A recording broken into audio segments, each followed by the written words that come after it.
Oh, Christmas tree, oh, Christmas tree, why did you have to fall on me? Well, you can look through any window. You see a great, big, beautiful world. There's an exciting adventure waiting for every boy and girl. But Santa, life can be frustrating. Hello, my fellow YouTubers and subscribers, and welcome to my latest review. Not really even sure if this is a review or a rant. I don't know. Today I'm going to review The Christmas Chronicles 2. So the other day I reviewed the first movie, which is on Netflix.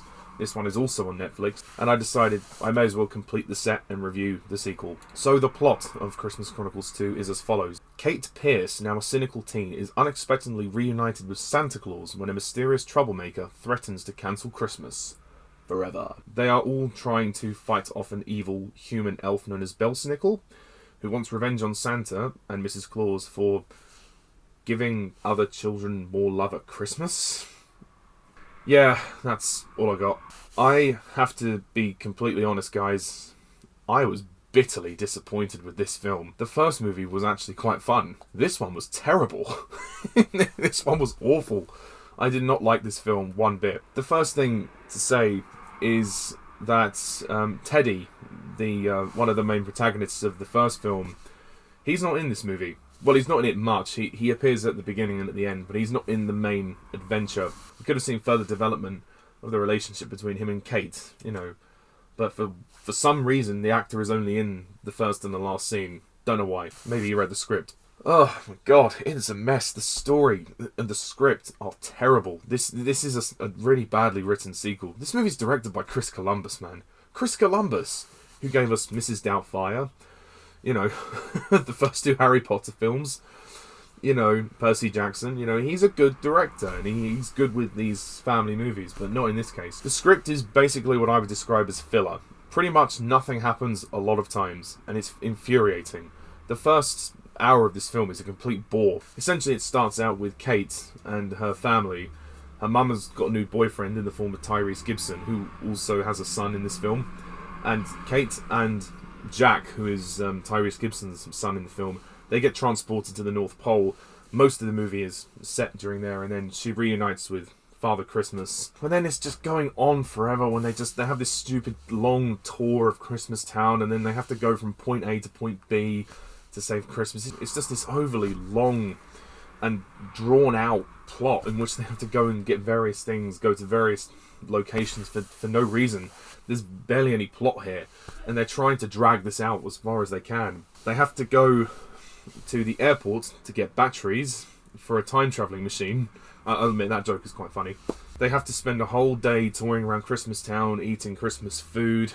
And once they get back from the airport, they have to repeat the same chase that they had earlier with Belsnickel. And then in the airport scene, they have to have another Christmas song which bears no relevance to anything whatsoever. And they also then have to go and create a new star because Belsnickel steals the Star of Bethlehem. So you see, like, all these events, they just happen, and they have to keep retreading everything. They have to keep treading to different areas for no reason. And this film is so boring. It's just so dull. Every scene, I just wanted to turn the damn thing off because it was so boring. And you know how I felt about the elves in the first film. They're even worse here. They're speaking in absolute gibberish, and worse than that, Malcolm McDowell voices one of the elves. Fuck me. And they are in this film way too much, and they literally have become the minions of this franchise. They really have. For me, what hurts this movie the most is the lack of heart. There is literally no heart in this film, and if the movie tries to be sentimental or sappy, it just doesn't work for me. I'll admit there is one scene in the airport which is quite good, and that is quite heartwarming. I won't spoil what happens if you actually want to see the film, but it's a lovely emotional moment for Kate, and I think it works very well for her. I think the whole film should have been like that. I just don't care about this Jack character, the son of Tyrese Gibson's character. You know, why is he in the film? Why is he in it? You know, he comes on this adventure for no reason, and then, like I said about all the filler scenes, he has to help Mrs. Claus cure one of the reindeers by going up to the mountain and climbing all the way up and grabbing this like root or something, and then they have to make this concoction, they have to cure the reindeer, and then they have to fight the elves. It's just, it just goes on forever and ever. It's like, just someone turn this film off already. And he's just an annoying character. He really is. It's not the actor's fault. The actor's trying, but the script makes him to be this comic relief character, but he really isn't funny, and he doesn't do anything. All the stuff that he does in the film is just filler, and that's what most of this film is. It's just filler, you know. They're just filling time to kind of romp along. And the villain in this film, oh my god, the villain, Julian Dennison. He's the kid from Deadpool 2. He's grown up now, and he plays Belsnickel, the human who was once an elf. He's not good in this film. He's a bad actor. He was good in Deadpool 2. I liked his performance there, but in this film, he's terrible. He has no emotion whatsoever, and he gives a very wooden performance, I must admit. And I just think the backstory is incredibly stupid, how he was once taken in by Santa and Mrs. Claus, and then because Santa and Mrs. Claus, you know, started to give, you know, Christmas Day, you know, they started to give presents to more children and care for other children, he became bitter and resentful and jealous. That's not compelling. That's just like him throwing a fucking hissy fit, you know? How am I supposed to emotionally connect with this character when he throws a fucking hissy fit? That's literally it. So, I'm sorry. Balls to the wall on that. And the fact that they have to, like, repeat the same fucking sleigh chase in the film, it's just terrible.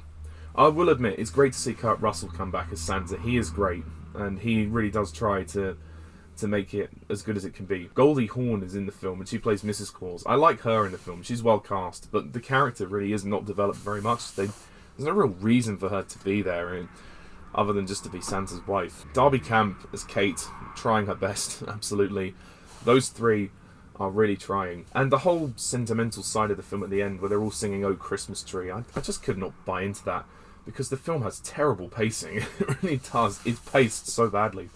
It's got 10 times more the effects, but it's 10 times less the heart than the first one, which is a real problem for me. And this film, it just drags so much, you just can't get into it. You really can't. The effects are actually really bad as well. A lot of the CGI is actually not as good as the first one. I don't know what happened here. Chris Columbus clearly didn't really do a rain check on this film. The effects in this film look worse than the first Harry Potter film. Now that's saying something, considering that film is over 20 years old. Ultimately, there's only a handful of scenes that I enjoyed. I mean, I will admit some of the sets look good. The live-action sets are impressive, and I like the fact that it's set in the North Pole, and the world of the North Pole is nice. But at the same time, all the effects and CGI, it doesn't impress me, and I didn't engage with it. And so it's a very dull sequel, very unengaging, with a terrible script, honestly, a really bad script, and the song in the airport which Santa sings is not nearly as fun or engaging as the song in the first movie in the prison. I think what I liked about the first movie more was that it had a sentimental heart and that it appealed to a wider audience. You could appreciate the family thread going through this film. The family thread in this film is not nearly woven as well, and this film feels more geared towards kids. It definitely feels more like they've pandered more towards kids. Like, I didn't laugh at all during this film. I laughed more during the first film. The only joke I laughed at was the AAA batteries for the time travel machine. That was pretty fun. That was pretty good. But so many things just happen that force the plot to have to meander and force the characters to have to go and get something and bring it back and then go to another point. It's just... it's all pointless filler to me. All I can say is, if you end up doing a third film, please write a better script. So, I was really disappointed with this film, and I'm going to give the Christmas Chronicles 2... I'll give it a 2 out of 10. Well, you can look through any window. You see a great, big, beautiful world. There's an exciting adventure waiting for every boy and girl. But Santa life can be frustrating and very confusing too. That's why. Yeah, what a major step down from the first one. Major step down. There's only a handful of things in there that you could even praise. So anyway, that's my review of the Christmas Chronicles Part 2. What do you think of this film? Please comment down below, let me know. And please hit the like and subscribe button for more content to come in the future. And stay tuned for more movie reviews. I may try and review some more Christmas films, so stay tuned for that. Until next time, I'm Pajak's Perspective. See ya. Bye for now.